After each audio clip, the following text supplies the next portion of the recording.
I see that we have a good group this morning. We've got 28 so far. I usually see some more people start trickling in a little after 9 once they officially get into work. So thank you for joining us today. I see a note from Jen. If the 3 dots aren't showing, click on participants in the bottom row.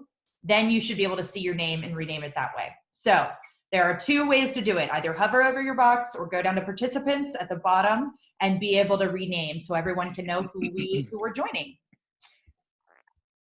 Everybody's following directions really well. I see a couple 352ers who haven't, so I'm looking at you to fix that. There we go. All right, cool. Excellent. Well, I appreciate everyone playing along. A couple of things that we're going to do today. This is our first one doing on Zoom, and so very excited to be able to use some of the additional functionality. Click on the chat button if you have not already, and don't send it all at once. I know it's going to be tempting to, but hold it. Take a moment and please share what it is you hope to get out of today. Some examples might be connection, get away from my kids, have a nice cup of coffee with friends, might be learn about fintech, what the heck is happening. Whatever that is, go ahead and type it, but don't send it yet.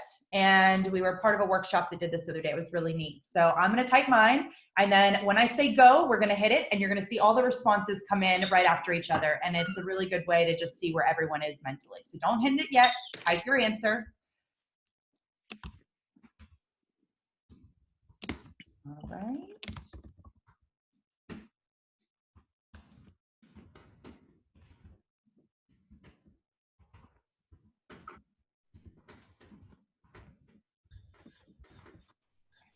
Maybe one more minute.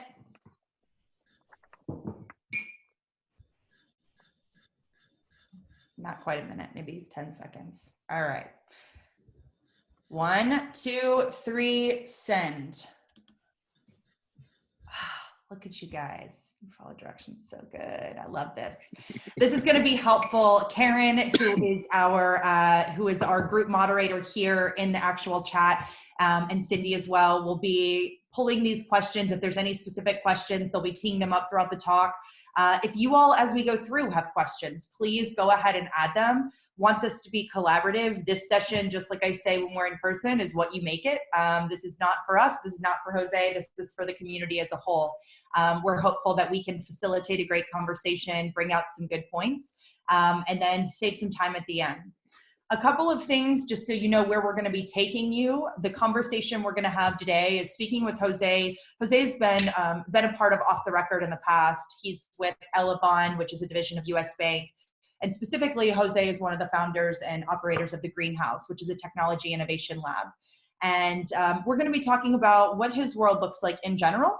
And then we'll be talking about that more specifically through the lens of the changes happening right now with COVID-19.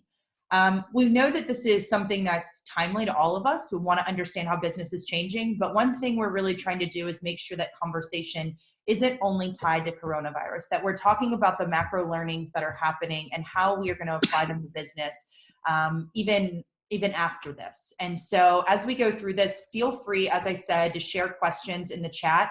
That's going to be the best way for us to moderate, see them coming in. From there, we're going to talk about how looking at Greenhouse, Elavon, and then US Bank is responding to some of these changes. This will be through the lens of what Jose is seeing, how he as an innovation function is servicing the organization, and then also how fintech financial institutions are responding to this change, how they are meeting customers where they are, both in the B2B side as well as direct to consumer.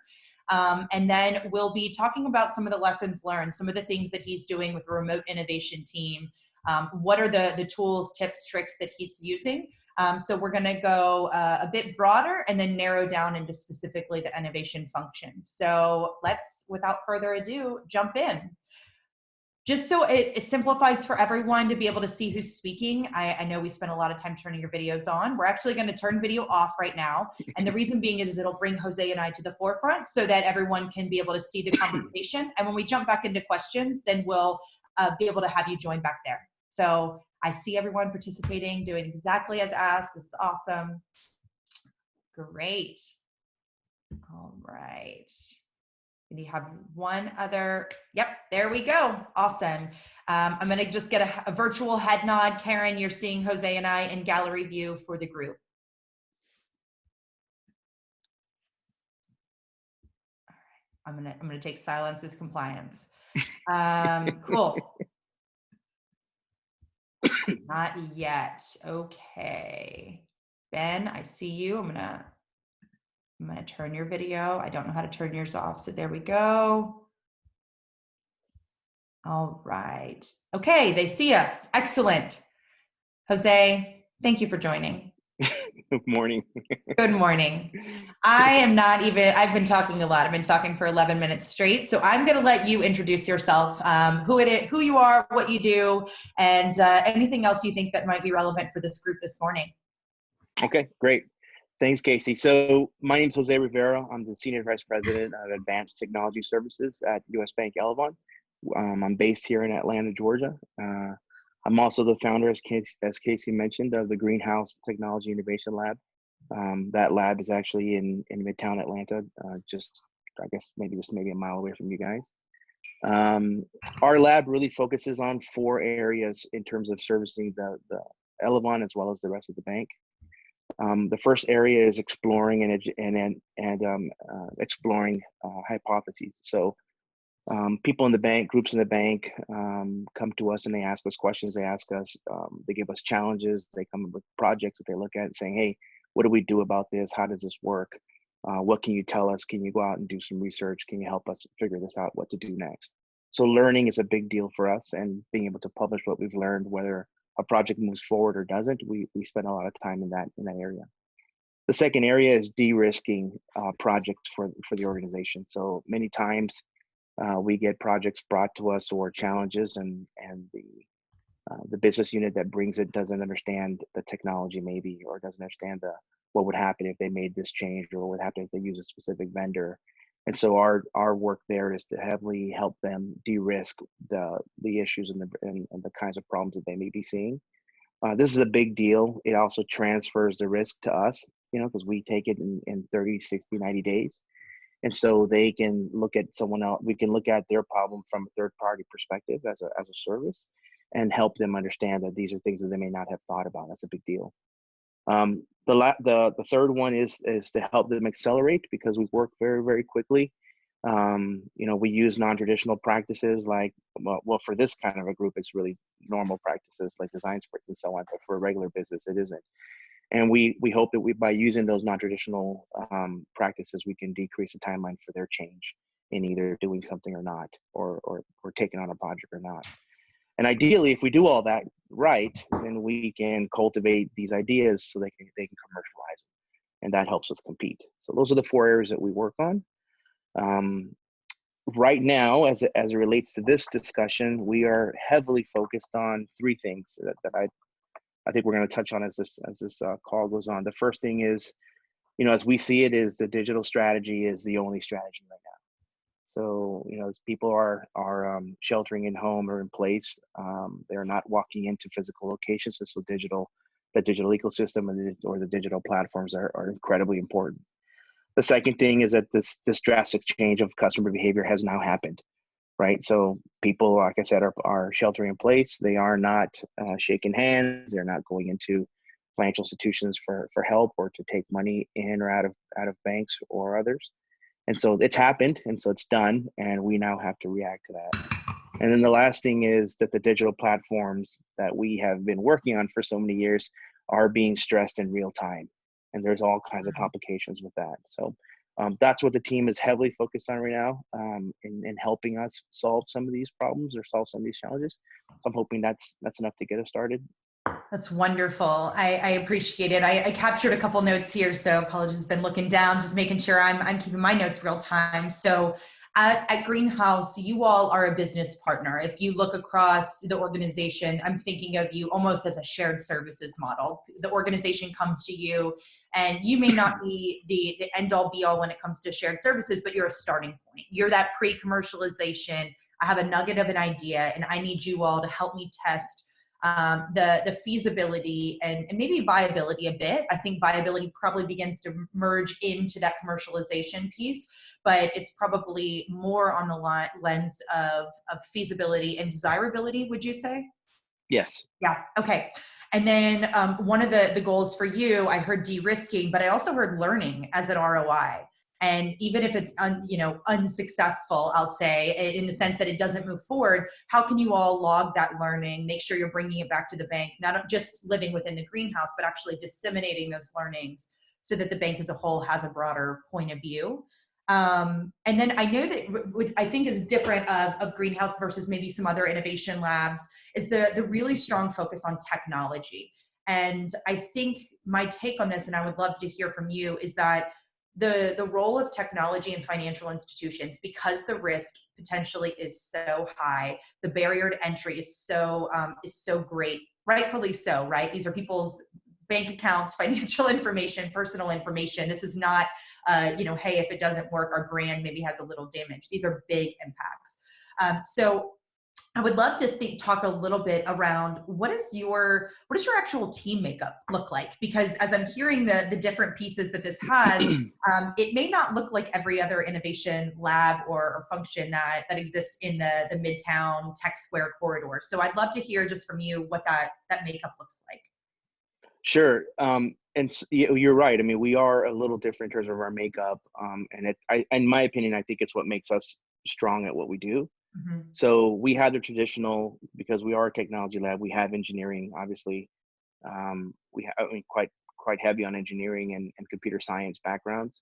But we also have, MBAs, we have communications, we have marketing, we have a wonderful design team that does, sort of UX, UI design. One of the things that we pride ourselves in is when you come down and do a design sprint with us, you actually leave at the end of the week with something that's been designed for you in the digital format, which you don't generally get to see or touch or interact with something if you pay for one of those services. So we have in-house design, and then we have research, and research is a big one, what we call applied research, because we don't go as far as research and development, but we do look at horizon 1, 2, and 3 in some cases. And the way that we approach is that we curate what we're seeing in the market. We curate those sort of signals that we're seeing in the market. We're curating that and saying, how do I apply this now to our business, to the specific problem that we're trying, not just saying, hypothesizing about it, but how do I apply it? And so our applied research team is a wonderful starting place for a lot of our partners, because sometimes they just want to say, am I going crazy? Is this really going to happen? Or how do I really do this? And we can sit down and do what we call a point of view, and we'll dig through it. And in 45 days to have something to be like, okay, this is really happening, or it's happened already and we're going to be catching up. Right. So Yeah. that's what the team is made up of. So it's a little different than most teams.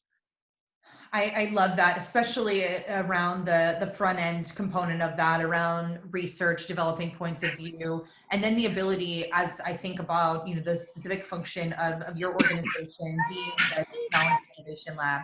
I'm getting a little background from someone, so if you haven't muted, please do. Just a little housekeeping there. Having that engineering component and being able to actually take it one step further, because I imagine that your colleagues inside the bank, they may lean more on your traditional financial service capabilities. And so you being able to bring that is super rich to the organization.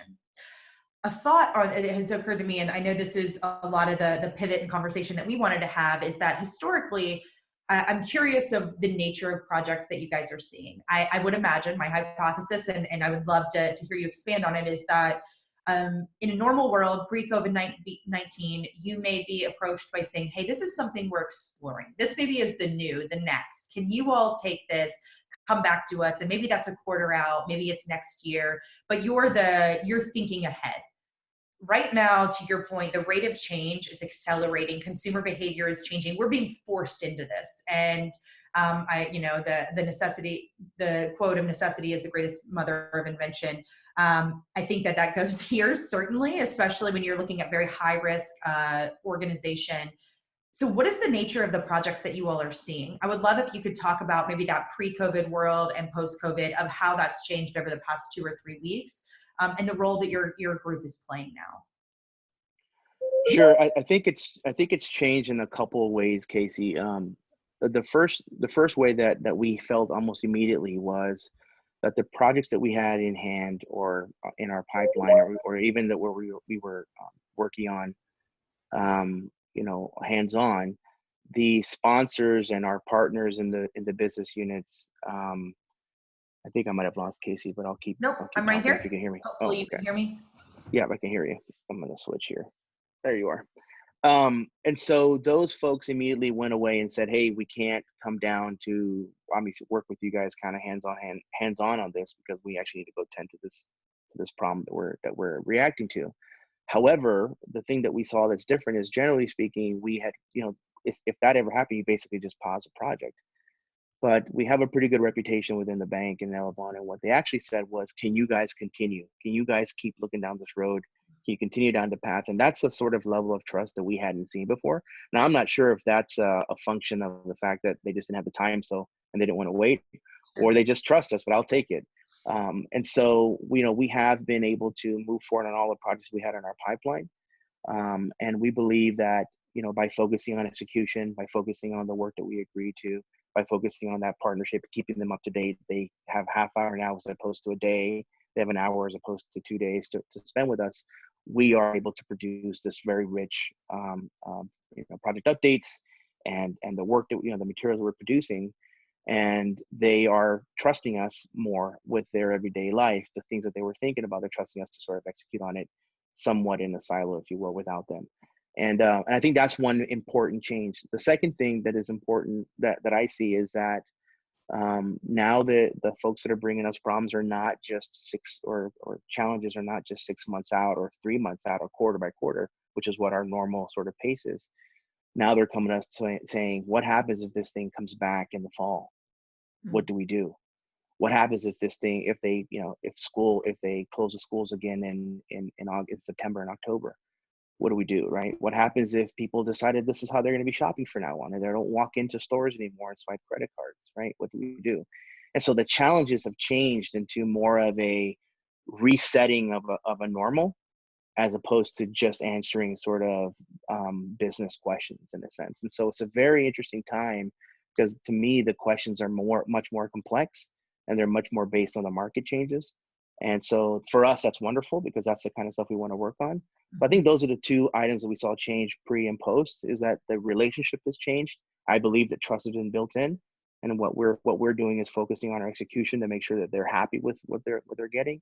And the second thing is the scope of the projects are a lot different. They're not just, "Hey, product needs you to look at this tool and see if it'll work with this integration." It's, what do we do next fall if this thing continues? What do we do, next year? What happens if people just start shopping, online only, or, those kinds of broader questions, which are very interesting.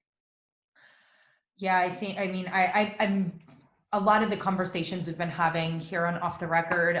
We've spoken with Point A, which is the Supply Chain Center for Innovation, and then AT&T last week. We talked a lot about how innovators maintain relevance and increase value in this time. I think that a lot of organizations are rightfully so saying they're going into survival mode. And so a lot of times the new and the maybe shiny goes by the wayside, because we're really we have to keep the core business safe. And what I'm hearing from you is, for those people sitting in the innovation function, this potentially is a chance to increase that trust and relationship. I think that it comes with being very intentional. You all had a pipeline, and so you're able to say, look with your team and say, how do we maintain that? I think it's also, I would imagine, setting realistic expectations for which part of those projects are no longer going to maybe be as successful or our priority. You're having to take a bit more, maybe put more skin in the game, or take more ownership. And so Yes. they're giving you that trust, but you also have to really handle that with care and make sure you're not under delivering and setting that stage. So I would imagine the relationship is not just them handing it over, but you saying, how do we do that really well, so that you maintain the trust that if and when things get back to a normal state, you have the permission to continue working in this way.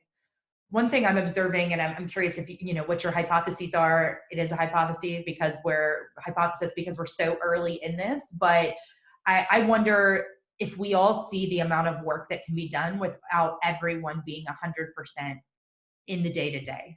There is something so beautiful that happens when you're immersed in a problem. You're off-site, you're doing design sprints, but I think in the face of this, we're seeing that it's progress over perfection. You're able to continue to move things forward and have different kinds of check-ins and checkpoints. And I'm curious around before we get into the scope of the projects, from the relationship perspective, the shifting conversations that you're seeing, and how are you all are adapting those touch points with customers, to your point, an hour maybe then versus a day, how you're adapting those to make sure they're getting the necessary information, and that it's a valuable use of time without potentially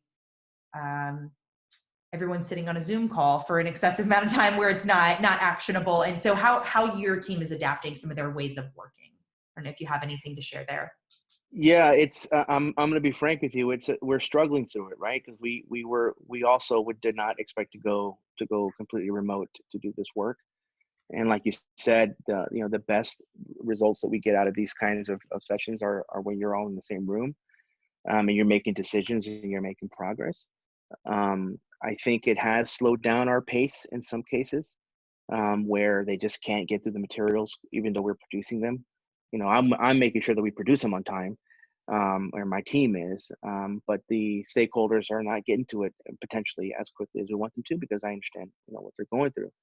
And so the other thing I think that's important is how we're running our meetings now. So we're much more purposeful about giving them the overview up front, right? Saying, hey, making sure, Kacie, you got 30 minutes, right? Yeah, okay. First of all, let me give you the highlights. Here's, we don't just kind of vomit it all back out to them and reread it. We say, look, these are the 4 things that we found. This is the one we think we're going to act on. We want to make sure we get these 3 things answered, and then we can go through the details, and we'll send you the deck, or you have the deck or whatever it is, so you can check out the readout. So being a lot more purposeful with the time that we have, producing the materials ahead of time. So we have a very big session, half-day session coming up in April, fingers crossed, with both strategy and product. And we are working our tails off to give them all of the pre-reads, which we would have normally done in day one. We're giving all the pre-reads ahead of time. We're doing the research notes ahead of time, so that they have, I'm talking about weeks, not days. We're trying to get it out weeks ahead of time. And that's a bunch of work, because, we have to make assumptions in some of this stuff because they're not in the room. And so I think for our team, we're struggling to reprioritize the work when we do it, how we do it, and how we deliver it, because of the constraints on time, the constraints on collaboration. But we're trying to do it all front loaded so that we can actually have the time that we have together, either on a call or on a series of calls, is sort of the time we need to actually do the live collaboration. And that rethinking is happening as we're kind of talking, Kacie. I mean, that's design thinking in its finest, right? It's knowing who your user is, you're having empathy for where they are, and you're creating processes around it, both for your team to get out of it what you need in order to move forward, as well as the customer, internal customer, to be able to digest this and make decisions. So makes a lot of sense there. Talk to me about, you mentioned scope of projects, that they're shifting. They're a lot more real time versus looking out futuristic. What if they're really saying, hey, we need to be ready if and when this returns, or these are much more near term. And you mentioned some of the things that digital strategy is the strategy. You and I spoke before in some of the pre-work for this call, or off the record today, and talking about how digital strategy was already in play at the bank, but that this is maybe an accelerant or pushing some boundaries to say that consumers, to your point, are going to be operating in different ways. We as teams are going to be operating. And so that digital first is more important than ever. So maybe you can walk us through around US Bank's POV on digital first and what digital strategy looks like, and then how that is maybe accelerating during this time. Yeah, I think it's interesting because, like you said, the bank does have already had since last year digital first strategy, and for them at a very high level, what that means is that they've identified 4 types of humans that we've been able to map out the journeys for, the interaction and the customer journey for, and that they're going to use that analysis and those learnings to move into a new geography, digital only. And so last year the bank went into North Carolina, to the Charlotte area, without any physical presence. And they used the strategy very, very well. And so what we learn is that folks that see the commercials and the ads and so on the internet and so on can sign up for services and sign up for accounts and loans and mortgages and things like that with the bank. And we can start interacting with them without having a physical location there, without making that investment. And so what you gain from that is you start to see where the people actually live. You start to understand what they're asking for, what their needs are, how often they contact us, how much they have interaction with the mobile apps, a whole series of behavioral, sort of tactical things that we look at. And that then educates where you then do your physical locations, what kind of services you offer. Do you add wealth management? Do you not add wealth management? Is it just a retail bank? We have to have commercial banks because we have a lot of small businesses signing up with us. And so that makes the actual physical investment super more reliable and more well understood, because you had some time to do it digital and you got a lot of information, as opposed to going, let's put one downtown, let's put one at the airport, and let's put one near the college campus. That's what we always do, right? So this is a lot more specific. And so that process was very much bank, if you will, um, a bank initiated strategy.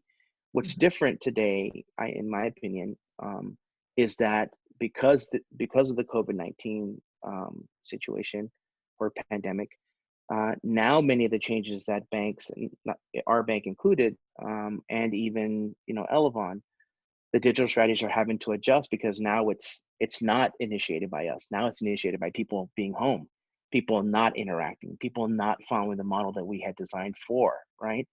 And so imagine a world where if you are and if you're in merchant acquiring, which is what Elavon's business does, and we do credit card processing, imagine a world if 80% of your business came from actual people walking into physical locations and swiping a card, and no one is walking into locations and swiping cards.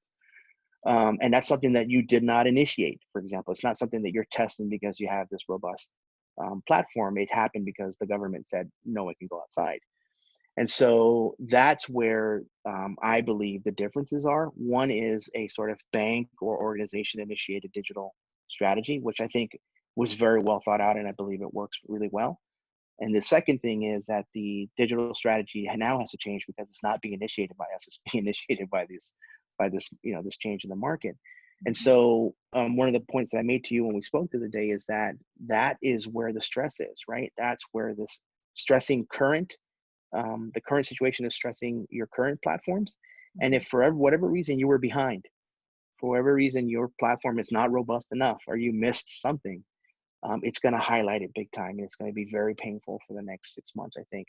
And I think it'll be painful for the next 6 months because it'll be happening to the team, to the organization.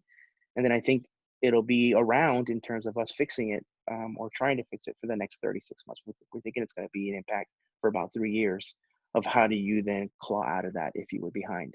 And what I mean by behind, it's not just does your platform take payments online? Is it integrated to some shopping website or some kind of thing like that? I mean, also what happens with the trust, what happens with your merchants that you didn't give the capability to? Do they leave? There's all kinds of downstream repercussions that you have to account for having missed this opportunity, these capabilities when it happened. So that's where our stress is today. And I believe that, that's why we're hearing these differences in scope whenever we're being asked. When I say we, the greenhouse is being asked to look at some of these problems, we're being asked to look at these problems because that's what they're seeing. They're seeing that in 3 years, we have about 3 years to fix a lot of the stuff. But if COVID comes back in the fall, it'll be just as bad from a business perspective if we haven't fixed some of this stuff. How do you think that opportunity casting or problem forecasting and how strategies are developed, how do you think they're going to evolve? Because what you just said to me, I see so much in the sense that you all are saying, how do we as an organization respond to this? How do we, make sure that our customers today, but your customer's business is going to look very different coming out of this. If you're a small business, if you exist in a new world, in 6 weeks or whatever the number is, how are you guys? I guess my first part of the question: how are you showing up for your customers today? The B2B side, I'll think about them what are the things that you're doing to make sure that they are supported, and that may be even a temporary solution. And then looking long term, how are you maybe strategizing a bit different. And I know this is real time. I don't expect 16 days in you to have all the answers, but I think that this is something that our community is really looking for, is what are the real time things happening inside of companies, and how can we maybe take a morsel of that and bring it back to our own company? So I guess the first question I have is what are some of the things that you're doing as an organization to respond real time to your customers in need? Yeah, I think so just as an aside, internally the bank has, I mean, been wonderful in terms of over communicating to us the steps that they're taking, right? So we as employees understand a lot about what's going on. But the first tactic is to have that empathy towards our existing customers and our existing merchants and our existing partners. And so some of that, as an example, could be that the bank is now offering them loans to bridge the time frame, is offering them refinancing on loans that they had that might have been higher APRs or annual rates. We're also allowing for, if they have good payment terms, to extend terms, to change terms, to keep them afloat. Right. The idea is to not have them go bankrupt, or to not have business anymore. Is to support them in every way that the bank can, offer them different options, offer them terms, offer them new capabilities that the bank has, working with them, listening to them about what those challenges are. I think that part is super, super important in the short term, right? Additionally, I think that teams like mine and teams like the innovation lab at the bank is looking for these changes, these business changes that they could take into account. So integrating someone who has a mom and pop shop, pizza shop, helping them figure out that they should integrate into Instacart, as an example. That's a big deal, right? Can we provide some of those APIs very quickly so that if they are already a merchant of ours, they can automatically switch over to Instacart, right? How do we, as the world is changing and these new capabilities are absolutely needed, how do we help them get there? How do we make those investments with them? Because it doesn't serve us any good to see a bunch of our pizza shops go closed or a bunch of our dry cleaners go closed. It helps us if we can help them integrate into new technologies, into a more of a digital footprint where they can be found and people can order online and people can just go, drop off their shirts in a, 6 feet away, and those kind of things. If we're looking at those things, we can help them in the midterm. I think so. Short term is secure the business, help them in what the specific pain is right now, give them the terms, help them, manage through that. Secondly is, as they transition over to more of a digital footprint, potentially is help in that integration, help in those capabilities. And then I think long term is, what does that look like for them? Because that growth strategy will change for them if they're going to be integrating some of this stuff. And so it's long term, and I don't know what the long term is, frankly, Kacie. We're still looking at that. Is when that model has changed now and it's 60-40 digital, what does that look like in 12 months? What does that look like in 18 months? What does it look like in 36 months? And so, we are very hands-on and making sure the bank is very hands-on, Elavon is very hands-on in making sure that we are, stopping the bleeding on the table. We don't want them to go out of business. We never want that to happen. We want to support them. And we want to do everything that's in our power to help that happen. And secondly, in the midterm is, how do we help them transition so they can take advantage of this? Because chaos is a ladder, right? There's a lot of things that if one of our merchants is going to do it at some level of capability, and their competitors are not, it helps them compete. So I think it's those things that are happening, and they're happening very fluidly right now. We get updates. I think it's twice a week from the management committee at the bank of all the kinds of things that they're doing, the kinds of problems that we're helping to solve. And then, teams like ours are helping them actually come up with what the next challenge is and trying to anticipate those. Yeah, what I'm hearing there, and I think this is super timely, especially as a lot of brands are figuring out, companies are trying to figure out how to show up for your customers in a way that's authentic, right? There's a ton of noise. I'm sure that we have individually hundreds of emails coming through a day through service providers, things that we subscribe to on points of view of how to respond to this. But figuring out as a company, where's your right to play and where can you really add value? And so what I'm hearing from you is that there's probably some mapping somewhere of saying, if our goal as US Bank, as Elavon, is to keep our merchants afloat, what is their journey right now looking like? What are the big pains? And then how can we go from really a product service or a product provider of the things that we're doing? We're giving them portals, payment processing, et cetera. And how do we pivot that to become an advisor a service provider in these non-traditional ways. For instance, I don't know that it's normally part of your suite of offerings to help a mom and pop pizza shop get on Instacart. Maybe it is, but I would imagine that's not always part of the things that your teams are doing day in and day out. But I think that's a learning of what, figuring out where you can have permission to play in a way that's authentic. And that's some of what I'm hearing. And then also being able to show up in this time of need, I think, especially in the merchant world, I know that that can be especially volatile. People are, especially small businesses, always looking for the best rates. There's a lot of churn that organically happens. And so you being able to add value beyond just being almost a utility of sorts, I think is a really interesting strategy. How can we take this moment in time, deepen relationships, so that when business does come back, or our traditional ways of operating, there's a level of stickiness that was done, I think, in a very authentic way. It was almost a strategy forced upon you. But I imagine that the business outcomes, assuming that companies are able to stay afloat, could have a really interesting effect. And I wonder what that will do to your CS function, customer success function inside the bank, or Elavon specifically. Yeah, and I think I would be remiss if I didn't mention the partner side of it is super important, right? And so, as you can imagine, in any large organization that has support structures and support organizations, many times they've been outsourced. And so we have these wonderful partners that we outsource a lot of this, tough work to, day-to-day, hands-on, level one work. And as COVID-19 started spreading across the world, it started to affect us in a very real way, where our partners, our folks that are helping us answer phone calls and take on, more capabilities and more scale, they weren't allowed into the cities. They weren't allowed to leave their houses. And in many cases, their computers and all their stuff, as you know, were in those call centers, or are in those call centers. And so I could tell you that the first couple of weeks was an incredibly intense, I don't even know what you call it, exercise, for lack of a better term, an incredibly intense exercise to shore up our bread and butter, supporting our customers, because those are the people that take those phone calls. We can't have them sitting in call centers while they're all getting sick. And so how do you prepare from a business continuity perspective? How do you go remote?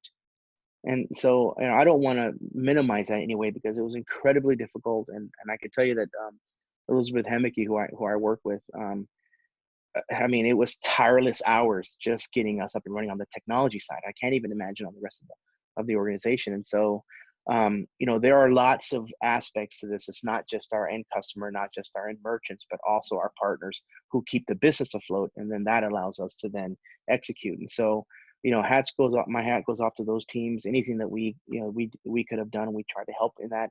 Whether it was looking for Zoom or looking for new ways of people to log in, trying to figure out ways to do VPN, and we, anywhere that we could help on the technology side, we were hands on. But let's not forget that organizations have multiple facets, obviously, not just the end customer, which I think is important, obviously, but our partners and our strategic partners are incredibly important. And that was probably the most difficult 2 or 3 weeks that we've been through, in terms of getting change to happen quickly. And then that change now affecting how we can service our customers. That makes total sense. I think I shared this with you. I was speaking with one of our customers about 2 weeks ago, and this is right as this sort of unfolding, and they work with partners very similar as you, call centers and things that really service the day-to-day operations. And they said that last year they were doing a planning session, and they were writing up all these potential things that could, potentially roadblock their business, and jokingly or in jest wrote on the board the plague.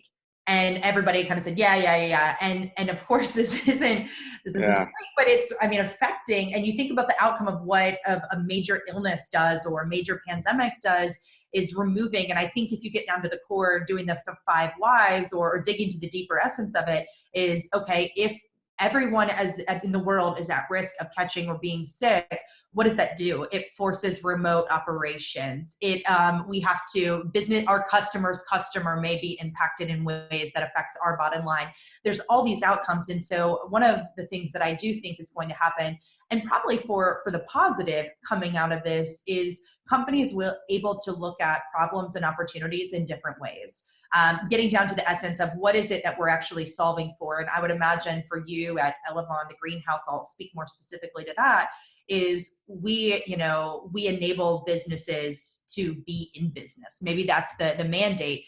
And that That's right. changes the conversation a lot. If you say we are the merchant portal company for in-person transactions versus saying we are the partner that helps business keep running. The services, the products, the mandate of that is so much richer and That's probably right. defensible if you think about that digital first strategy and some of these other things that go beyond what you might consider your quote unquote core. It begins to help you inform where you need to go play and where your business becomes more defensible in the face of, ingest the plague, but something of this scale. And Yeah. I think that is going to be a positive thing. And that's maybe not something that all stakeholders, especially those that are in the day-to-day business, would traditionally go to as a place of problem solving when you do those strategy sessions, because it That's right. is tangible. I want to pause. We're at 9:46 now, and look to the group to see if there's any questions or anything that we're not touching on as Jose and I talk about this, to see if there's richer conversation to be had. So Karen, I'll turn over to you to see if there's anything coming in from the group.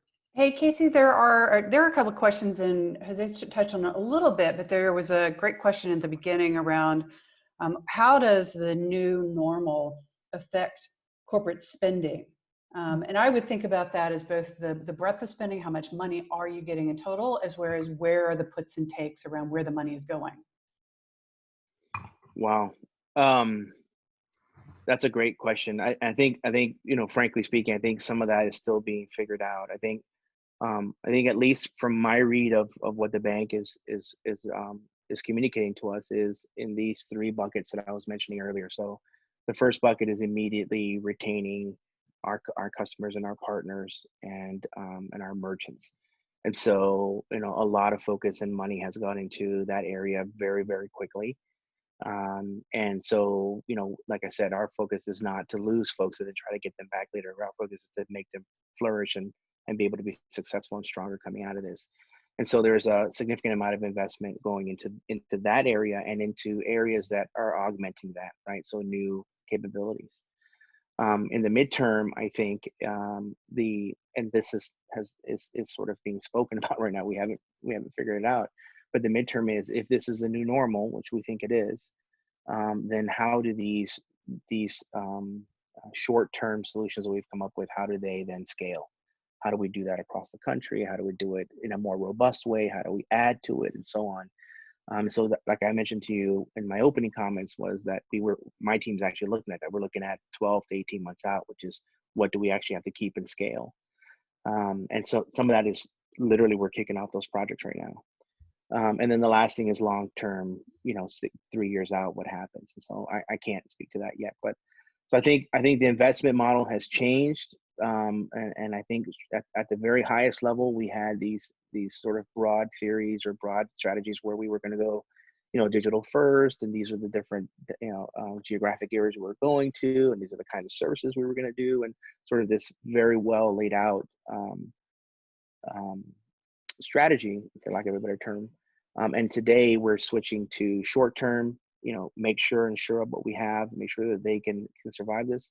Midterm, how does that scale? And then finally, long term, what do we do in terms of new things that a bank is, right? We may be redefining what a bank and what a payment processing or merchant acquire. To Kacie's point, maybe we redefine some of those roles, some of those more traditional roles. And so I don't want to skirt around the question, but that's what I'm seeing today. So short term, very heavy investment in shoring up so we don't lose anybody and we can support them. Midterm is scaling whatever we just came up with, and then long term we're still talking through. I think to build on that, if I can, is we're seeing very similar things, and I'll speak through the lens of the innovation function because I know that's where a lot of our audience comes from today.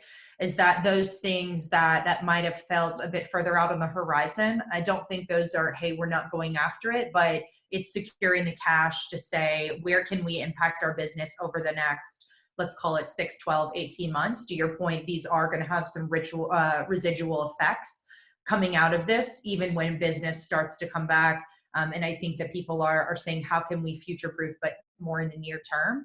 I think that you're also seeing that internal innovation functions, they're being they're being used more as the service provider versus being the conduit to external service providers. That's, again, just some of the anecdotal things, whereas your team might have historically said, hey, can we facilitate a process and bring in other people? You might now be looked at as saying, hey, we need you to own this because you do have the capability. It's a lot more cost effective for us. We can add value to our customers. And the fact that things are changing so frequently, to work with those external partners sometimes can create an additional layer of complexity that right now the time and focus just doesn't, it's not a luxury we have.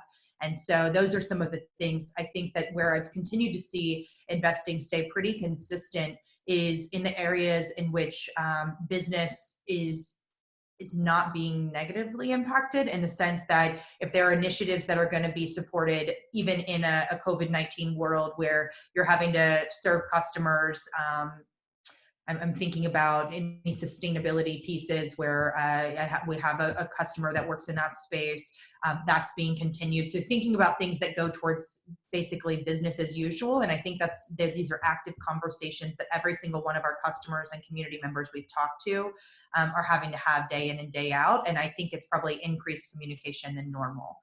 Just some of the things we're seeing as well. Karen, additional questions coming from the group? Yeah, there's another question that we're hearing a lot of the same theme. What about the tools that you're using to collect data and information and experiment to move forward? Are you changing your approach? Are you changing the tools? And what does that look like today? It's a good question. I mean, I think the most important thing I think we need to remember, and even us, my team, who's a technology team, is, this is a human pandemic. It has human impacts, and it's a human challenge, right? It's not so much, that I'm changing my tools or whatever. It's the kinds of discussions that we've been having on this call, which is, how do you interact with, the technology itself is not going to do anything. And I don't mean to be glib here, but we haven't gone through any changes in terms of our technology stack, or things like how we do collaboration, like Zoom or whatever. What we have been struggling with is, how do we do the best collaboration? How do we have some empathy for folks that can't? Like I have a few people that I work with on a day-to-day basis who are single parents, and they just can't take calls from 8 to 10 or something like that, And so but us holding off our meetings till 11 or 11:30, or when they're down for a nap, is a big deal, and that changes. It impacts us because we can't get things done in the morning, but we figure that out, right? And so I think the tools, if you broaden the term of a tool being not a technology tool, but a tool about how you manage business and how you deliver and how you execute, I think those things are changing very, very fluidly, and they're very much a person by person scenario. And I think that, our team's capability to react to that, to take that into account, to be empathetic around that, helps us, because then that team they believe that we've invested in them, and that we're hearing them, and that their input's important to us. And so it's a little bit of a softer answer there, and I'm sorry about that, but we haven't really been seeing a lot of changes on the tech side. I think we've been seeing a lot of changes on how we are applying our processes, how we're applying our approach. And if you consider that loosely a tool, then I think there's a lot of work to still be done there. And it's not perfect, but we're trying to maintain our speed and our frequency, and try to maintain our high quality of execution. And being able to be flexible with this, I think, is important. Yeah, I think that's a great perspective, that what the overall goals and the overall techniques aren't changing, just how we're thinking about customers and need states are rapidly evolving. I've got another great question from our friend Ben Cagle. You mentioned entering a market without providing physical locations.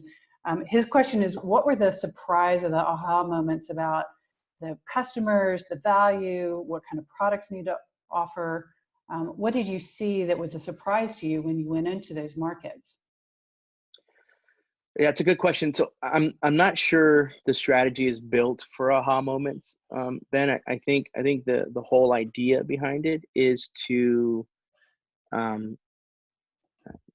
me see how to phrase this. If you don't assume you know the answer, and you go in sort of with all of these capabilities on a digital first perspective, the community, the demographics will tell you. You'll see the ideally, you'll see the clustering, you'll see the types of requests that you're getting, you'll see the volumes happen. And so I think the right way to think about that is to you go in with with your set of tools, with your set of capabilities, and you let the the community tell you what it is. And so I was not actively involved in that rollout, obviously, because that's not my role. But the idea behind it worked very well. So if you look at across the country, two different rollouts of digital first strategy, you will probably see that the different demographics asked for different things. And so I don't think we've been there long enough and we haven't done a second one yet, so we can't really compare. But I think the idea is to go in wide open, allow the community and the demographics to speak to what it is that they want, what kinds of services they're asking for, what the frequency of those questions are, how that interaction happens, and then adjust and then provide that in physical locations. So I think it's a little bit different than the question. And so I think what will happen then is, as we do more and more of these, we'll be able to say, wow, look, we approached these 5 geographies exactly the same way, and these are completely different, suites of capabilities that we've given them, because that's what they told us. So maybe one might be heavy in a set of more traditional bank services, and the other one might be completely digital, or much more digital because of some other kinds of indicators. And so I think that's what we're waiting to see. It was our first one, and I think we need to be able to compare. But I definitely believe that that's the way to do it, because I think that's how you best service those demographics. I think this is a sort of a follow-on to that question about, do you have any advice about what you've seen or think it would work well as fintech companies try to scale during this time? Or does it depend on the size of the company, or your place in the market, or your place in the customer's mind? Yeah, I mean, from our perspective, I think that, or from my perspective, I think that that the strategy of, especially for organizations that have technical debt that aren't there today, there's this dynamic that happens in technology where if there is a technology that you're aiming for that's in your field of view, and you're aiming for that technology or that capability, and let's say that's 6 months out or 12 months out, the general consensus is that technology is going to advance faster than you can get there, and it's going to change, right? It's going to scale itself. And so aiming at something that's 6 months out is the wrong approach.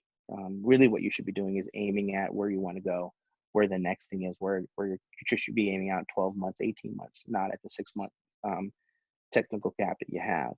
And so that's easier said than done, obviously. So as an example, if you're a payments processor or a merchant acquiring business, and you have a gap in your platform for omnichannel, for moving people that are just brick and mortar to digital, say that's a gap.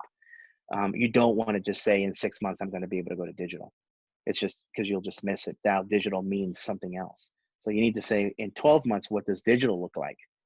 And digital means people can, do whatever they got to do just over a phone and be able to talk to it, or, whatever those capabilities are going to be. That's what you start to aim at. And so that makes it a little bit more difficult. If you are a trendsetter and you're up front and you have all those capabilities, then I believe the right approach is to hear what your customers are telling you is working and not working, what they want to see, be empathetic towards that scenario, and then apply that for what you're going to do next for your scaling. And so I believe that there are much more companies that are in the technical debt scenario than are the front runners. And so I believe it's more practical to aim at 12 to 18 months out and not try to just cover your technical debt. I think if you do that, you're just going to miss again in 6 months. Yeah, to build on that, a thought we talk a lot about with customers around the idea of prototype or build to learn versus prototype or build to solve. And a lot of what you're talking about is how do we enter the market with a learning? I think that that's a lot of what I was hearing around your digital first strategy is we don't know what we should go build yet. And to go out and presuppose that, we're probably going to sit with more technical debt than if we, or debt in general, than if we go into a market to learn. And I think that one thing I don't know the answer to, I'm interested to see the response, but of the customer's willingness to learn alongside us, what level of transparency? And I think in financial, that's really been, there isn't a lot of we'll say willingness to let you learn or experiment. But as we see this time and consumers and customers realize that we're pivoting real time, I think there's an empathy that's coming from the market to say that we are happy to participate alongside you as you learn and then build something great that's really built on our needs versus just you telling us what you think you need. I think that's a shift we're seeing. And then if you are looking that 18-month timeline out, at month 6, once you've learned, you now know what to go build. And I think it's a much more, I think it's uncomfortable for a lot of, we'll call legacy organizations to operate that way because it's it's more leans on the startup side of things. But that by learning, you then figure out, do we build, do we buy, do we partner? There's a lot more of an informed strategy. And I think when I think of the role that the greenhouse plays, that can inform a lot of the advice that you're coming back to the core with. Do we actually build? Is this capable? Is this technology something that's feasible? Is it desirable? And being able to advise that way. I see we have another question come through. I want to make sure that we're being mindful of time. I see a couple people dropping off. I think we've had about 8 drop off just as we hit the 10 o'clock hour. So Portland, great question. Maybe Jose, you can take us home on this one. Are you afraid that the industry will circle the wagons in a defensive posture after the acute crisis phase? No, I don't think that's, I don't even think it's an option, frankly. I think that, to Kacie's point she just made, which I think is super important, folks trust their banks in many cases, right? And there's 2 dynamics that we have to account for. The trust, keeping the trust that we essentially manage the money for companies and for individuals. And so we don't want to be necessarily the front runners or the bleeding edge, because if there's a failure there, it's pretty catastrophic. But I think balancing that sort of risk averseness, because we have that long-term traditional trust, balancing that with the new sort of digital first technologies and digital first attitudes of the millennials and Gen Y. I mean, they have a lot more because they grew up in sort of the try and fail, right, of the Silicon Valley companies. There are 2 things that are meeting. And so I don't think that our incoming customers, as people graduate from college and start to get get involved and learn in financial services, we're not going to just be allowed to circle the wagons and shut it out. I think you'll see organizations fail if they do that. And also, the world is changing around us. It's digital is the reach that you get, the capabilities that you get that you don't have to build into a physical location, I think are incredible, and there's a huge growth curve there. So I don't think it's in the bank's best interest or anyone in the financial services. And I think that the growth is not in the circling the wagon, right? It's just not. The growth is in the digital side and learning from those new consumers and sharing with those new consumers and growing with those new consumers and adding capabilities for those new consumers. That's where I think the power is. And I think that's what I think the bank sees that clearly. I don't think that we would have launched a digital first strategy, countrywide if they had not seen that. So I don't see that happening. Great. This has been a really fulfilling hour for me. I would love if everyone is able to add in your video again, and then I'll take us home with some announcements for next week. So if you're able to, I see some friends popping on. Anybody else? Excellent. Well, everybody joins. First of all, Jose, thank you so much for joining. You always bring great conversation, and I love the authenticity that you brought today to say that, hey, we don't have it all figured out. This is happening real time. I know that we're all experiencing that as well. And so to me, it was a really refreshing take on here's what we're seeing real time and how our company is navigating this uncertainty. Next, let me get this right. Next Tuesday, we have John Smith. He's the head of customer experience at Calendly. For those of you unfamiliar, Calendly, and I see that Katie actually just dropped in the chat, so she's already pushing our promo for next week using the Calendly tool. But it's an Atlanta-based success story that allows calendar syncing to happen without the back and forth over email. So allows people to set appointments and be able to manage all of that remotely. And given that we are all now operating in this world, I think managing our calendars, managing meetings is more important than ever. Really curious to hear from them as an early stage and growth stage company, and specifically one that supports the remote work environment, how they are responding and what are they doing around the customer success and customer experience to support the people that are on their platform. So I'm sure that we will be talking a bit around customer needs, maybe a little bit of platform pressure testing, to use your words today, Jose, and what they're seeing and hearing from the customers they serve. So very excited. That is next Tuesday at 9 a.m. So thank you all for the time today. Again, we are 352 Atlanta headquartered innovation and growth firm working to bring community and conversation during all times, but especially right now when we're all needing that more than ever. So have a great day, everyone. Bye-bye.